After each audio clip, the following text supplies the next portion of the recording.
And the boycotts keep on coming. Cancel culture is on the run in the United States of America, this time reaching America's favorite pastime.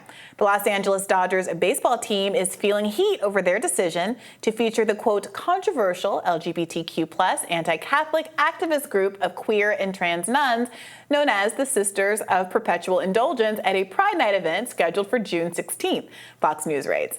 The announcement of the event, which came earlier this month, reportedly garnered major backlash from conservative Christians. The Dodgers first rescinded the decision to feature the nuns on May 17th following backlash, but then reinvited the sisters to the Pride event. The nonprofit group Catholic Vote then launched a $1 million campaign last week calling on people to boycott the baseball team. This is, of course, in the wake of recent LGBTQ-related boycotts of Bud Light and Target. Catholic Vote President Brian Birch told Fox News on Sunday, "Our organization exists to give Catholics a voice, especially on fights like this where woke corporations like the Los Angeles Dodgers have decided to honor and celebrate a detestable, vile, and perverse anti-Catholic organization." The team relaunched their Christian Faith and Family Day after protests over the Pride Night, which is set for July 30th, and pitcher Clayton Kershaw publicized the event, saying it would be bigger and better than it was before COVID.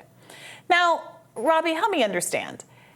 I think it's fine for the Dodgers to have a Christian Faith Night. I think it's fine for them to have a Pride Night.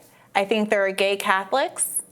I think that there are gay people who are frustrated with the Catholic Church for saying that, you know, the religion explicitly, by some people's reading, says that it is wrong and against God and a sin to be gay. So having an anti-Catholic gay group doesn't seem to be necessarily unfair. I think they have some legitimate criticisms with the Catholic Church. The Catholic Church can feel like what it feels like.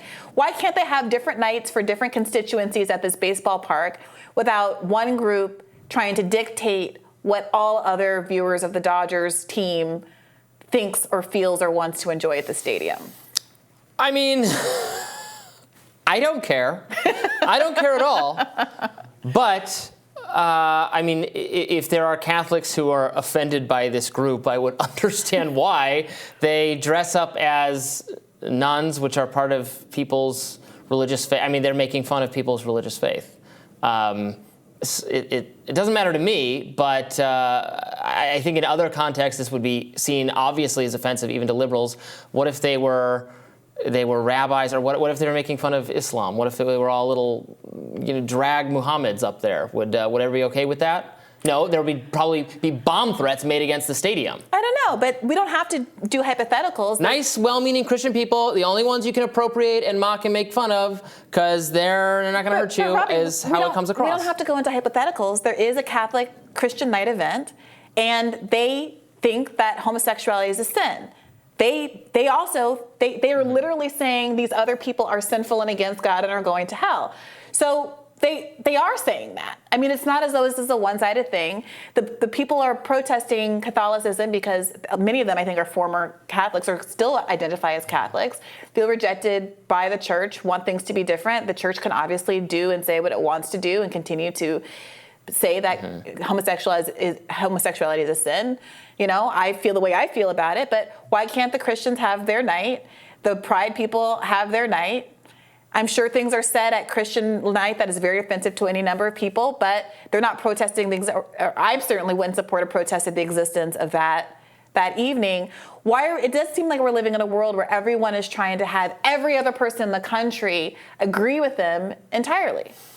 I mean, they were protesting it the way anyone is protesting anything, and then their protest was successful. They were giving this group, the fake nuns, a community hero award. You know what's so heroic about what they're... Look, I don't personally care. I was raised Catholic. Catholic is like the background for me. It's like my ancestry, but I'm not particularly religiously inclined. I support same-sex marriage and gay rights and all this. I'm a social liberal, so I'm not coming at this from I don't care at all, but I have a high tolerance for offense. I don't find things offensive in general. Oh, so you're saying the Catholics are snowflakes? No, I think the position of these people is you can't make fun of anyone anymore, but it's still okay to beat up on, somebody peeing on the crucifix is high art in this country. but you could never do that for any other religious or racial or group in any way, and it would be very problematic and very bad. I hear you making that argument, Well, Robby, that's how I would steelman their position. But that's not the argument. True. But that is not the argument that is being made here. There's an op-ed. I can give them some advice. Here's the argument they should be losing. They should say, my culture is not your goddamn prom dress, is what they should say. Well, it's also the nuns' culture. They are also Catholic. But this is Charles Gasparino. The argument that he's making in the New York Post is convoluted and not, I think, as straightforward as it needs to be. But he says the Dodgers, for some reason, think inviting this Catholic offending trans queer advocacy group to its annual Pride Day celebration is good for business. I don't know that they think it's good for business or bad for business. They're having a Pride event, which I think they do believe is good for business, generally speaking. He goes on to say, sure, there will be the usual celebrations in the mainstream media about the team's embrace of diversity, but this doesn't seem like something the average fan might get behind as baseball attendance struggles to reach pre-pandemic levels and cord-cutting eats into TV revenue. So his appeal is to say that normal baseball fans don't like this sort of thing, so why have a Pride Night event that features these people?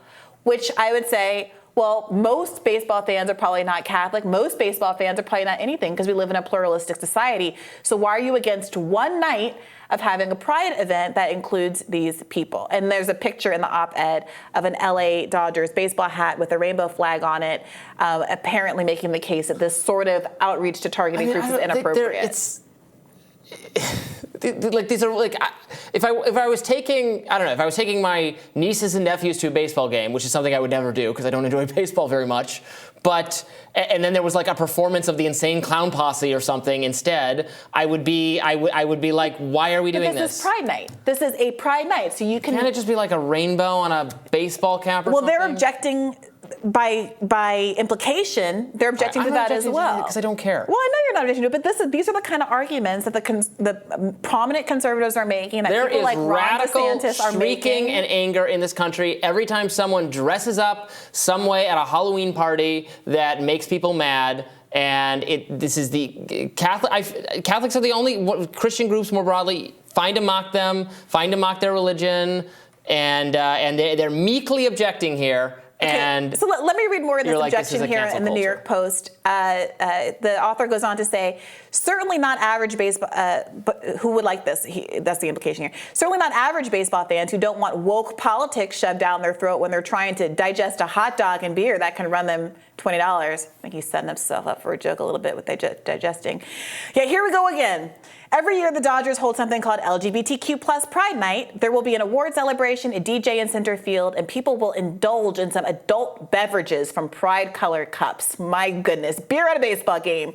As you might expect, he goes on to say, I prefer my sports sans this stuff, but if you're going there, this seems like a pretty innocuous way to do it. But the woke progressive movement, like the Marxist revolutionaries before them, won't stop until they have re-educated the masses into total conformity with their ideology. So again, the question is the Pride Night Marxist ideology imposing conformity?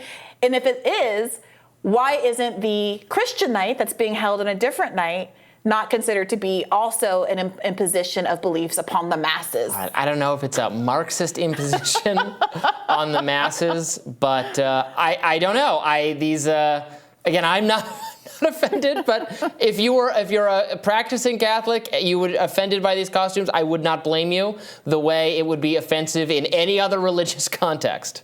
Yeah, I think that if you want to be offended, you want to be offended, but the question isn't being offended because, again, all of these people exist in this group because they are offended by the teachings of the Catholic Church. Now, again, live and let live. Mm-hmm. But only one person is trying to boycott and cancel the other person out of existence in this context. You know, the perpetual nuns are not trying to get the Christian night. I'm sure liberal pro-LGBT people have never boycotted anybody before. I'm sure that they have. But today at the Dodger Stadium, they found a cake baker who needs to get... The cultural movement that is happening today at Dodger Stadium, and you can dodge your way out of this as many times as you want, Robby, but today at Dodger Stadium and the slew of boycotts that are happening across the country are because there is a concerted political effort with people like Christopher Rufo and Ron DeSantis explicitly saying he wants to end leftism in the country and targeting LGBTQIA pride events like the ones that's happening on one night at Dodger If any Stadium. political figure tries to prohibit the trans nuns, the drag cross-dressing nuns. nuns from doing their thing, I will be the first to speak up on behalf of their free expression and First Amendment rights. But okay. By the way, we should mention that the Sisters of Perpetual Indulgence, they describe themselves as the leading edge order of queer and trans nuns. They say, we believe all people have a right to express their unique joy and beauty. They've been around since 1979. They also issued a statement to the Dodgers saying that they are about the rescinding of the award celebration, saying that a full apology and explanation was given to us by the Dodger staff, which we accept. We believe the apology is sincere because the Dodgers have worked for 10 years with our community, and as well, they have asked us to continue an ongoing relationship with them. In the future, if similar pressures from outside our community arise, our two organizations will consult and assist each other in responding alongside our colleagues at the Los Angeles LGBT Center and others from the community.